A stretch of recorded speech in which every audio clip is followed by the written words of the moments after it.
Amen. You guys feel that in this house? Like it's fun. It's light. I think some of you have been sick all week long. You're just nice to be around people. That's not a doctor. I know for myself, like I got 2 kids at home. You better be at home watching, by the way, Cole and Ellie.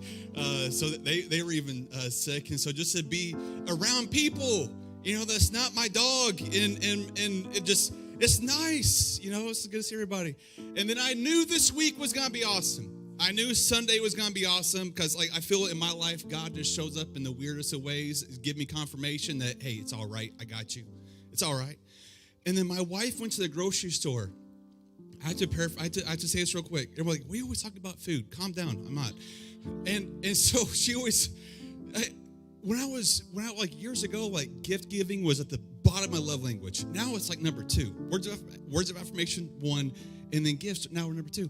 And all of a sudden, I open up the pantry door, and it's just like the light of heaven radiated from the pantry. It's a point where it almost knocked me on my knees because standing at eye level is lemon meringue Pop-Tarts. Oh, yes way, Rodney. Yes way. It's just from that point on, I'm like, I knew God has this. I know favor ain't fair. I get it. And so I got so excited, and now I feel kind of guilty because I feel like I'm eating lemon meringue pie for breakfast. And I understand I do work out. I go to the gym often, and this body is built from protein shakes and Whataburger and Pop-Tarts. I get that. So I'm not the specimen when it comes to don't eat what I eat by all means. But I'm just saying, as far as we have to find moments in life where we cherish the little things. We have to find times in life where it may not be a big deal to you, but when I saw lemon meringue Pop-Tarts in my pantry. So now if the folks at Pop-Tarts can get with the people from Whataburger and make a Dr. Pepper milkshake Pop-Tart, come on, somebody.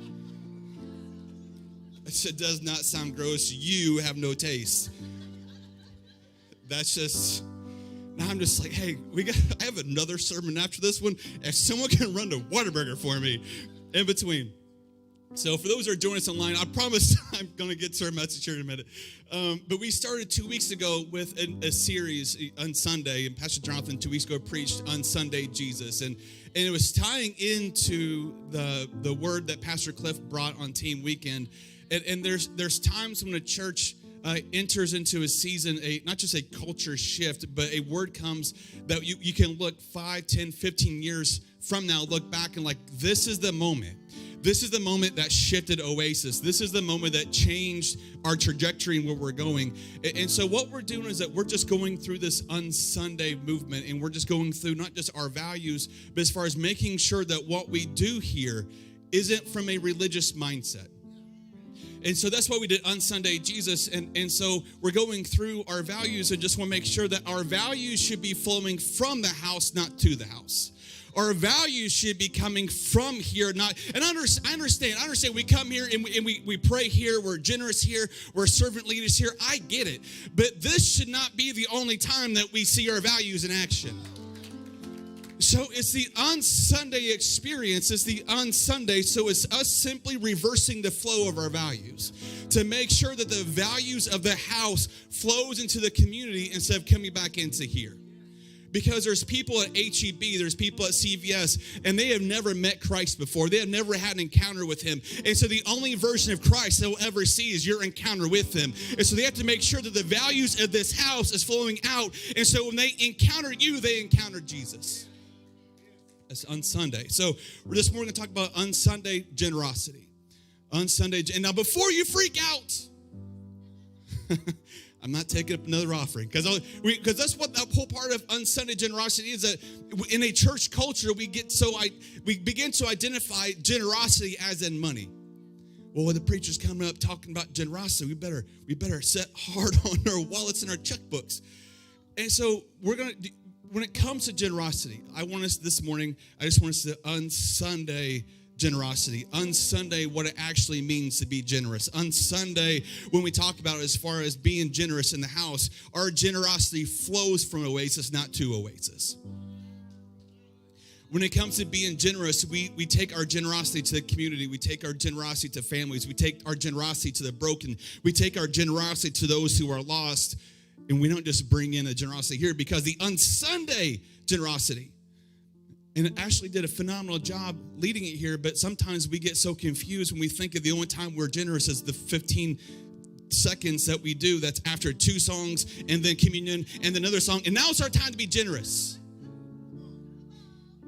That's not our time of generosity. It's always our time to be generous. Because the word generosity, the root word is genus, not Guinness, you heathens. It's genus.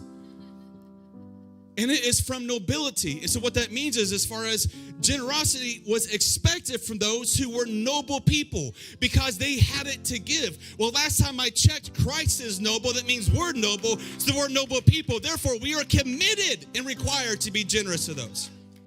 I got to start preaching at some point in time. I don't even got my stuff ready. So I'm going to go to 1 Samuel. You're like, how are you going to talk about generosity going to 1 Samuel? There's nothing but death and blood in 1 Samuel. And so we're going to go to 1 Samuel. It's a passage that is, if I can get my tablet to open up. It's a story of not just of war and chaos, but it's something that is powerful as far as when it comes to the story of David.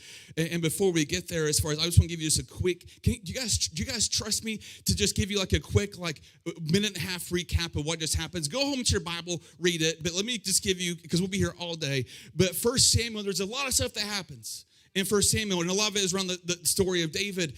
And so David is going through wars and these battles, and Saul is chasing him and running after him. Saul is trying to kill David. David could have killed Saul a couple times, but he's like, I'm not going to touch the anointed, and I'm not going to touch, even though Saul's trying to kill David. David's like, you're chosen by God. I'm not going to hurt you. And David wasn't offended. Think about that. A man was trying to kill him, and he wasn't offended. He's like, I'm not touching you, Saul, because you're God's anointed. But yet, if someone says something to you out of love for correction, we want to go to another church. Just saying. So what happens is that David is running for his life from Saul, and then all of a sudden, he begins to try to find refuge in the Philistine territory. So he becomes friends with King Achish, and him are hanging out. And now at this point in time, David and Saul, they're not good, but they're not real. They're weird now. David and Saul, as far as Saul has stopped fighting or chasing David, David and Saul are now fighting the same battle, but on different battlefields. They're not on the same battlefield, but they're fighting the same battle. And now David has gone to the Philistines, and he's found favor with King Achish. And Achish decides to give David a city called Ziklag for him and his men. David had 600 men in his army, plus their wives and their children. So this king gave David the city of Ziklag, gave it to him and said, this is for you and your army. This is all for you, David. And so David is now living in a city called Ziklag. And the meaning of Ziklag is simply this. It means measure pressed down. That's the meaning of Ziklag. It's measure pressed down. Or like, wait, isn't that something scripture? I've heard that before. What does measure pressed down actually mean? In Luke 6:38, give and it will be given to you. Good measure, pressed down, shaken together. What that simply means that David was given a city named after generosity. David was given a city as a generous gift, and the meaning behind the city is generosity. Generosity was the home of David. David lives in a place called generosity. David goes home to a place called generosity. David is raising his family in a place called generosity. David is serving God in a place called generosity. So my first question this morning is, what is your home called? Is our homes called envy or strife? Is our home called heartache and failure? Or some of us have a place where our home is called generosity, meaning that we're always generous regardless of our situation or circumstance. When your home is generosity, it simply means this, is that when things are going bad for you, there's always someone else that's going through worse. Are you willing to forget about what you're going through and focus on someone else that's hurting as well? So David lives in Ziklag. And it says in 1 Samuel chapter 30, as far as David at this time, he has fought the Philistines. David has fought against the Amalekites, and the Amalekites were different than the Philistines because the Philistines fought strength for strength. The Philistines, you give them your best shot, and they'll give you their best shot. That was the war between the Philistines and the Israelites. The Amalekites were different.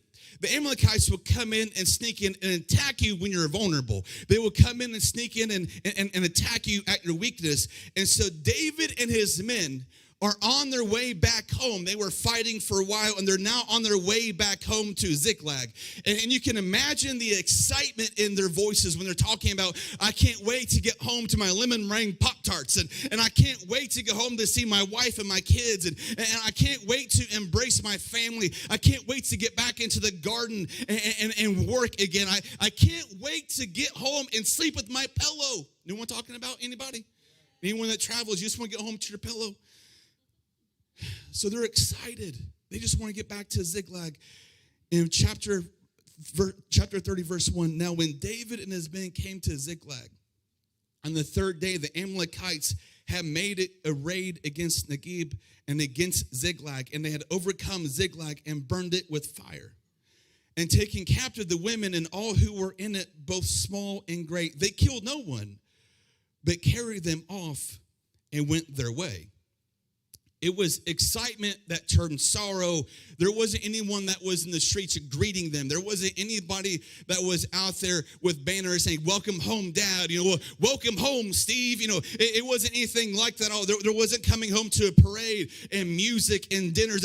And I could use my senses. I can see, as far as even for myself, there's something about being away from home. And when you begin to travel and you start to see the familiar roads, and I know I'm getting closer. I know I'm getting closer. Even though I'm still 10 miles away, I can smell Nina cooking. Even though I'm far away, I still see my family. And you get so excited. And I can see these men getting so excited about coming home to their families. And all of a sudden, in the distance, they see something coming up from the clouds, coming up from the ground that maybe shouldn't have been.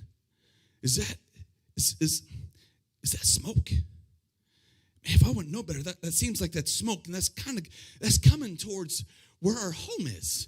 And as they begin to get closer to Ziklag, the smoke began to get larger, and they could probably begin to smell the burnt, the wood and then the straw and everything that was there that was now smoldering. And all of a sudden, their worst fears became reality. As they began to run into their homes, into the streets, they realized that their wives were gone, their kids were gone. But yet, this is supposed to be a place called generosity. I live in a place called generosity, and I want to be generous, but now everything that I value is now gone. David came to Ziklag expecting comfort and experienced conflict. David came home to generosity. He's wanting to be generous. He lives in generosity, but yet when he comes home, he realizes that he has nothing to give. How many of us in here have the heart of generosity where I just want to give?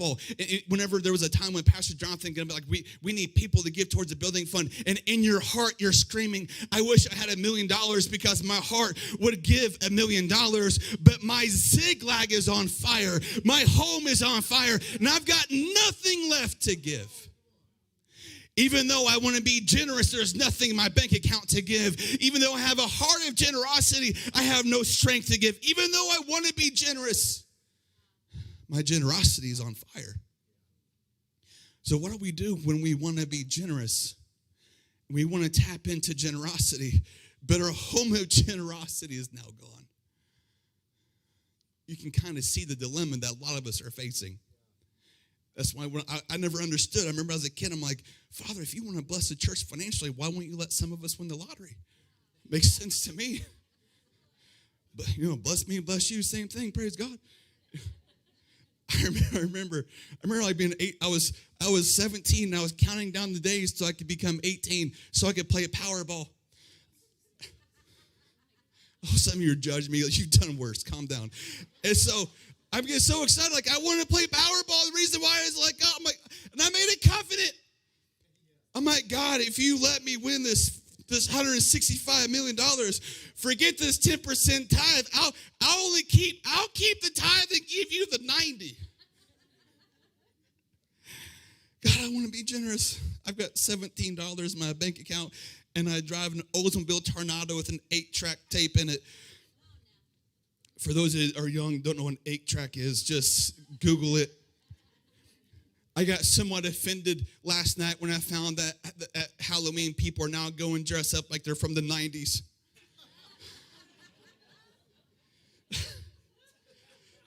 You can buy accessories like a flip phone.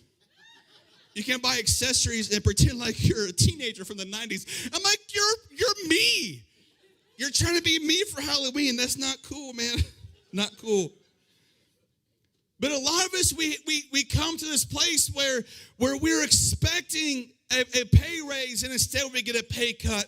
You know, we get to a place in our jobs where we're expecting a promotion, but instead we get laid off. And maybe in our marriages, we're expecting our marriage to be restored, but now we find ourselves in separation. It's the exact opposite of what we were expecting.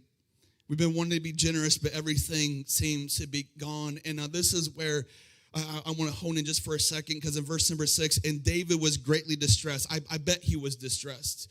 He's tired from fighting battle after battle. He's tired from fighting the Philistines. He's been running from Saul, it seems like forever. And now he comes home, and the only thing that seems to be consistent outside of God is now taken from him. He was greatly distressed. And now for the people spoke of stoning him.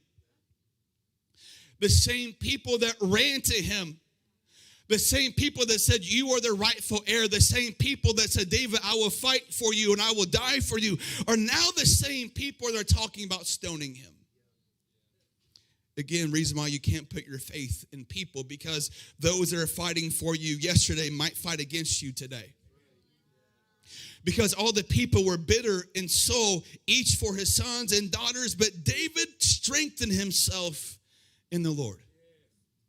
So when you find yourself at Ziklag, you find yourself where the home of generosity is now gone, you feel like, I don't really know what to do. We have to do what David did, and David strengthened himself. He encouraged himself in the Lord. But I also think that this is one of the most taken out of context scriptures in the Bible. I believe that when people say he strengthened himself in the Lord, that it was almost like an inside out, like I am the head and I'm not the tail, and I'm more than a conqueror. And he begins to talk about how great he is. I've heard messages about that, and something that seems like someone out of alignment with it, because I think when we talk about the goodness of God, it always starts with him and not with us. And so when we begin to strengthen and encourage ourselves, we're not talking about what we can do, because we can't do anything outside of him. So if you want to strengthen and encourage yourself, it's like he's the Alpha and he's the Omega. He's the beginning and he's the ending. I might be not more than a conqueror, but he knows everything from start to finish. He knows the hairs on my head and the songs of the sparrow. Because when we talk about his goodness, there's nothing good about us. So why are we trying to strengthen ourselves with something that's not good when he's perfect? And so instead of trying to encourage yourself like, I got this, it's me against the world. When we lived in Michigan, it was Detroit versus everybody. What? Last time I checked, no one's waging war against Detroit. Calm down. But it was always like this whole attitude, like it's me against the world. I got your number. But here's the thing. You have nothing if you don't have him. So if we begin our encouragement by talking about how great he is, all of a sudden our mindset can begin to shift because we know whose side he's on. So David was now encouraged, not because of what he talked about. David wasn't saying, oh, I killed the bear and I killed the lion. Oh, I killed Goliath. No, David was saying, you've seen me cry and you have never turned away from me. God, you've heard me cry. David was crying out to him. Because when home is generosity, and here's the thing, when David is in this moment, there's people wanting to kill him. And when generosity is your home, you will not fight the ones you love. If you unsunday generosity, and if generosity is your home, even though they may want to hurt you, even though they may want to say things about you, if you love them, you won't fight them. David never once picked up a stone and said, come at me. David never once grabbed a slingshot and said, I've taken out a giant, I'll take you all out. David never once turned a stone or anger towards those that wanted to hurt him. Instead, David turned his attention to God. In verse number 9, it says, so David set out. Now, before he sets out, he had a promise. He was given a word. If you go, you're going to recover also. Now, David, he's encouraged and he has a promise. Come on, somebody. There's nothing more dangerous than a son or daughter of God that has a word and a promise. Because if you have a word and a promise, nothing can stop you. If you have a word and a promise, that's all you need. You say, my house may be burned down, my city is in ashes, but I got a promise, but I have a word, and that's all you need. You say, I don't have much. But if you have a word and a promise, that's all you need for restoration. David had a word and he had a promise, and he set out in the 600 men who once were trying to kill him. The same 600 men that talked about stoning him are now riding with him. Is it possible that they saw his side of compassion? Taking ownership, saying, we have this because I have a word and a promise. So the 600 men who were once wanting to fight him are now riding with him, and they came to the brook Besor, where those who left behind stayed, but David pursued. He and 400 men, almost half the men, stayed at this brook. 200 stayed behind, who were too exhausted to cross the brook Besor. David, armed with the promise and the word, and he gets to this brook, this cold brook, and almost half his men said, David, we've got nothing left. David, I've got nothing. There's nothing else I have to give. The last time I checked, my city is in ashes. My wife and my kids are gone.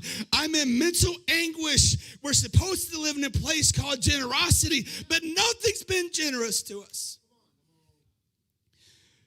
David, I can't go anymore. This brook Besor, this brook seems like it's too much for me to cross. I'm just going to sit here. I give up. But David kept going.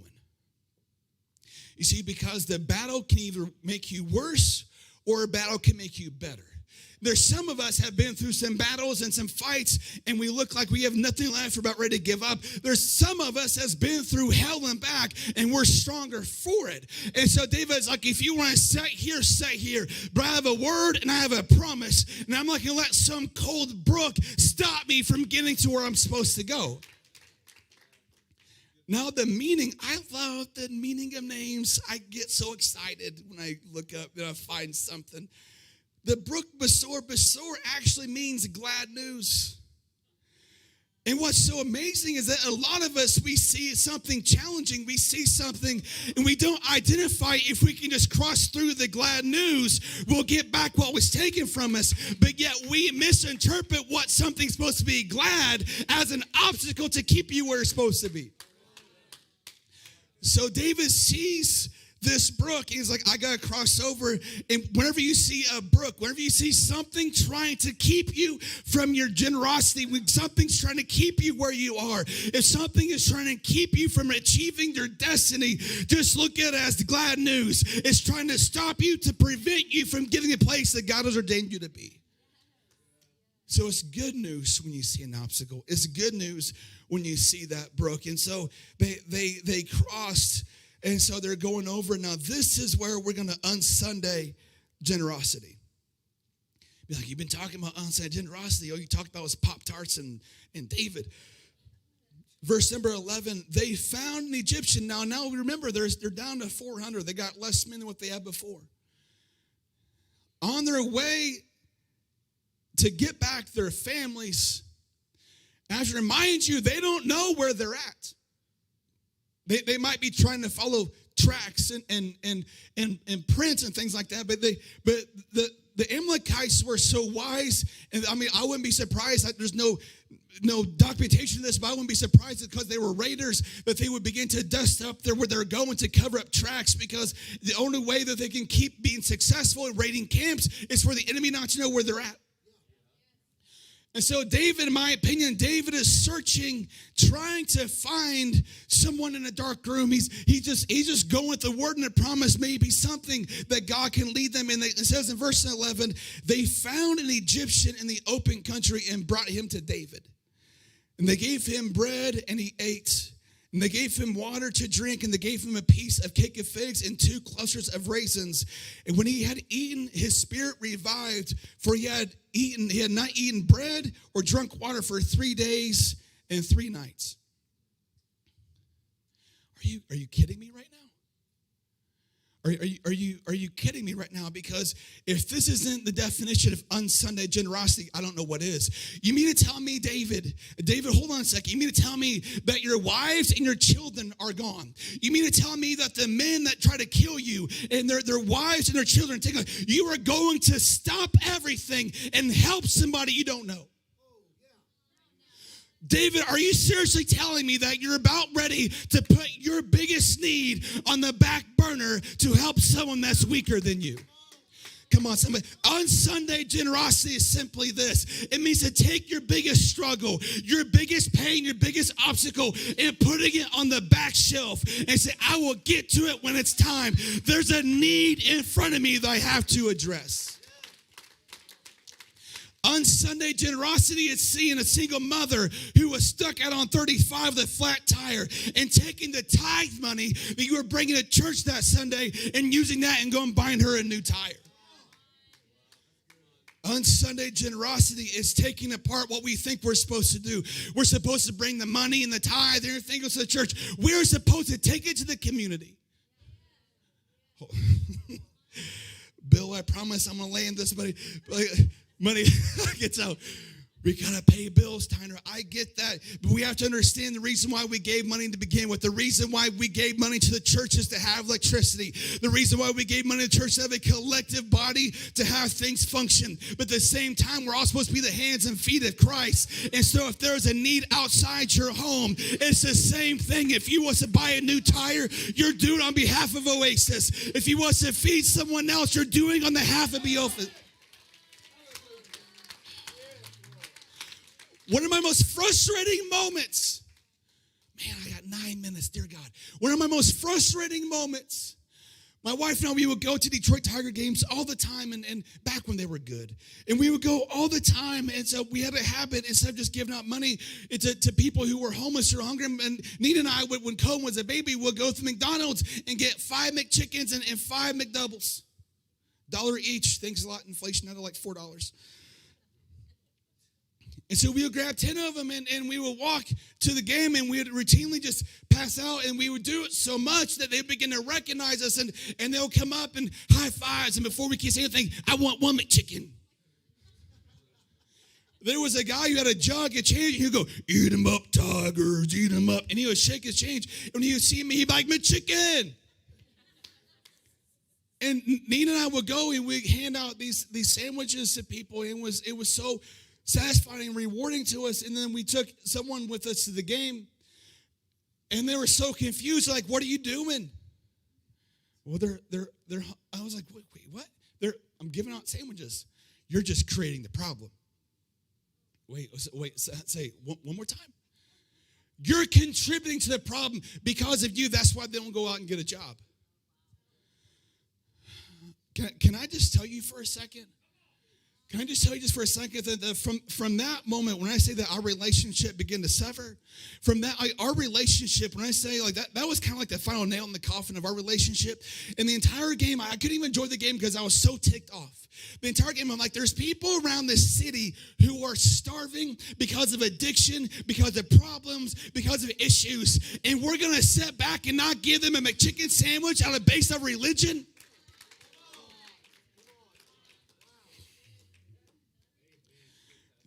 That's why I don't care what you have. It's not for you to judge them and say, well, I'm not going to give them $1 because they're just going to go buy drugs with it. That's not your call to make. You know that better than where. Unsunday generosity means that you're going to help somebody no matter the cause or situation. It means if you're lonely, if you get a phone call at 3 o'clock in the morning, you're going to drop everything and go meet them. It means if you only have $2 in your wallet, you're going to give them $1. It also means something that probably the most memorable ministry moment happened to Nina. It was probably like 6 months ago. We were on our way home and we stopped, and there was a man that was on the side of the road. He had burn scars and he was asking for money. And I'm checking my wallet, and I happen to remember I had $2 in my mental tray. And so I grabbed it and I got it. And so I gave it to him. And all of a sudden, Nina leans over and she says, "Is there anything we can do for you?"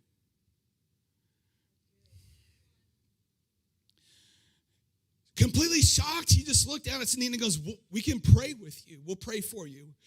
He begins to get emotional, begins to weep, and so he reaches his hands in my truck, and the three of us held hands, begin to pray. As the light turns from red to green to yellow to red, we're praying with this individual. Some people, like, the religious idea would be like, "Don't you know what's on his hands? He hasn't washed his hands. You don't know where he has been." I could care less. All I know is there was a broken soul on the side of a highway. It's an Unsunday generosity. It's to help anyone at all costs. I'm going to be 90 years old and remember that moment, Nina. I'm going to be 90 and remember that moment. And so we're supposed to be teaching our kids. On Sunday, generosity is to simply teach our kids to love and have friends, because they have classmates that go home where there's no love.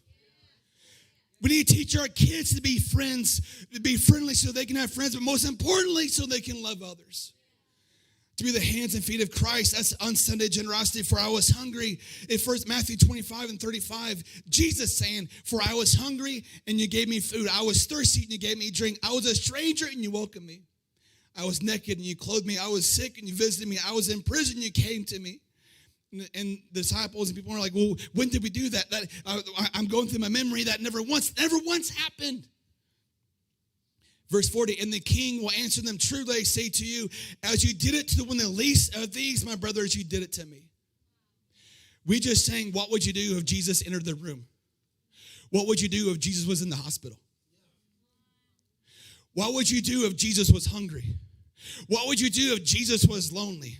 What would you do if Jesus was the one who was sick? Because if we knew right now Jesus was hungry, we would feed him. We would run like crazy to go get Jesus a glass of water. If Jesus was in prison, we would be a line of people to go help him. So to simply Unsunday generosity is simply this. You treat everyone like they're Christ. You treat every single person like it's Jesus who is sick. It's Jesus who is hungry. It's Jesus who is thirsty. Because if you're going to run and get Jesus a glass of water, then you better run and get someone else you don't know a glass of water. Oh, dear God, please stop. Tommy did it for Joshua. Do it for me, please, Lord. And it says in verse number 30, when David is talking to this abandoned man. Now, like, wait, you're talking about Jesus in prison. Now you're talking back. Now we're back at Ziklag. Yes, welcome to my world.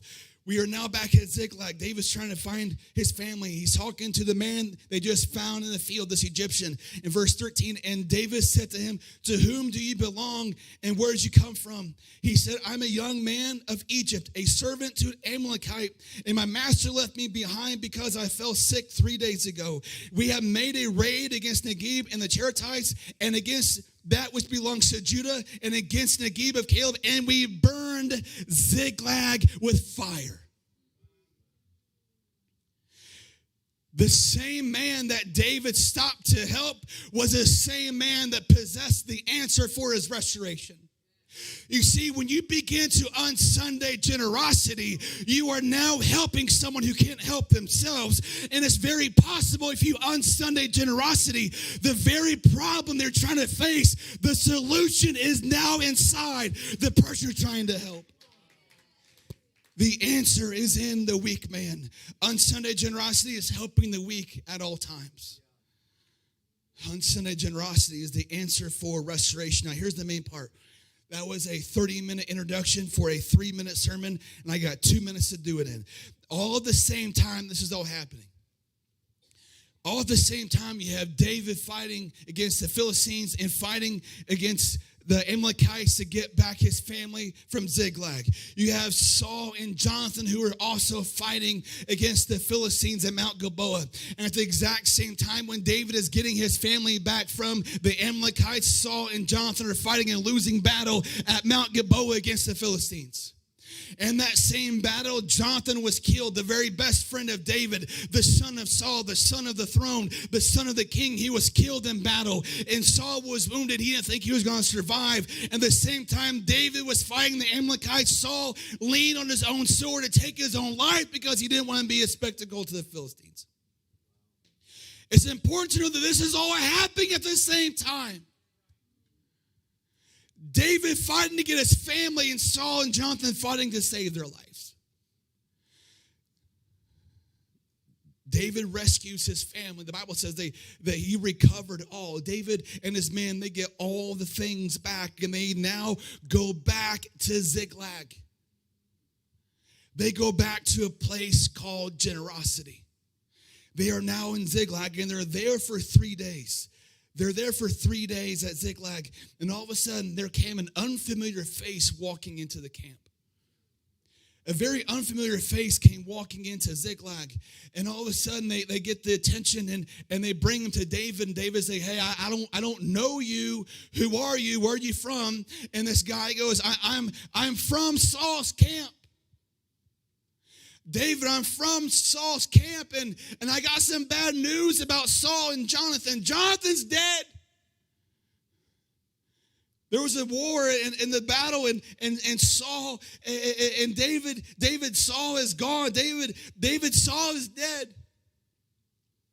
David's like, tell me what happened. Tell me the story, what happened. And this man began to say, he's like, you don't understand, Saul, he leaned on his own spirit, and he wasn't going to survive. And so he asked me to kill him. And so I killed him. And it says in verse number 1 of 2 Saul, verse 10 of 2 Samuel 1, 2 Saul, there ain't no 2 Saul. Dear Jesus. Thank God there ain't no 2 Saul. 2 Samuel 1:10. This is the man talking to David. So I stood beside him and killed him because I was sure that he could not live after he had fallen. And I took the crown that was on his head and the armlet or bracelet that was on his arm, and I have brought them here to you, my Lord. David never once chased the crown. David never once went after the crown. The crown never showed up when David killed the lion and the bear. The crown didn't show up when he killed Goliath. The crown didn't show up when people were singing the song that Saul has killed us thousands and David has tens of thousands. The crown didn't show up when he killed the Philistines. The crown didn't show up when he defeated the Amalekites. And the crown didn't show up when he rescued his families that was stolen from Ziklag. The crown showed up at Ziklag. The crown showed up at a place called Generosity.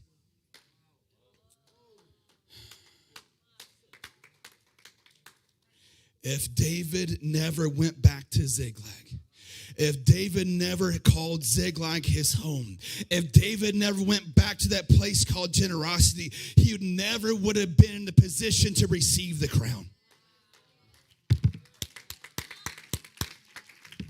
If our musicians, I'm closing with this. Here's the thing. Is it simply this? Is it simply this easy? Is it simply this easy? The reason why that we have been delayed, and the reason why we have not stepped into our destiny, and the reason why we have never received our crown is because when the crown comes to a place called Generosity, we are not there to receive it. The church has a crown waiting for it. A church has a destiny, but the church refuses to stay in a place called Generosity. Because in the name of Sunday service, in the name of excellence, in the name of attracting, in the name of online media, in the name of online presence, in the name of smoke screens, in the name of all these different new things, we have shifted what we have called home. And the entire time, our destiny, the crown keeps arriving to a place called Generosity. But when the crown knocks, no one's there to open the door. Unsunday generosity is placing yourself in a position where you can receive the crown. It means to helping those at all costs. It means to helping those no matter what the cost. And it means placing yourself on the back burner and placing others first. Because if generosity is your home, you can trade your tragedy in for a crown. If you would stand with me, I'm closing with this. Now, this is the tricky part, because like how can we transition to a time of prayer and I have this word now, and I want to go out and I want to help people. I'm motivated to go out and make a difference, but what about here? What about right now? We have an unbelievable prayer team that are here. What they want to pray with you, pray for you. But I also believe there's a lot of people in this room who feel abandoned, who feel like that Egyptian who was left to die in the field. And as far as like, I have needs, and people just keep passing me by. I am an answer for somebody. I have a solution for somebody, and I just keep getting passed by. Can I just tell you that here at Oasis, we don't pass anybody by. At Oasis, you are home, you are family. When one suffer, we all suffer. So I can tell you right now that if you feel abandoned, you are not abandoned. You have a whole army that's with you. But as our prayer team comes, and our prayer team, our praise team, getting ready to sing, as our prayer team comes, I want to invite anyone at this point, as far as you can be like, hey, I feel lost. I feel abandoned. And maybe some of you are like, you don't understand. My home's been on fire. I have nothing to give. Everything that I have has been taken from me. How about we help you, encourage you? We're on the same team. There's no judgment. So every eye closed, every head bowed. Father, we thank you for this day. We thank you for this word. We thank you for reminding us, Father, that only you can turn our ashes into beauty, that only you can take our tragedies and turn into crowns. And Father, right now we ask you just to bless every single person. Father, let this word set deep in hearts and souls of those who are here this morning. And Father, give you thanks and praise in Jesus' name. Can we give God a hand clap of praise all throughout this house?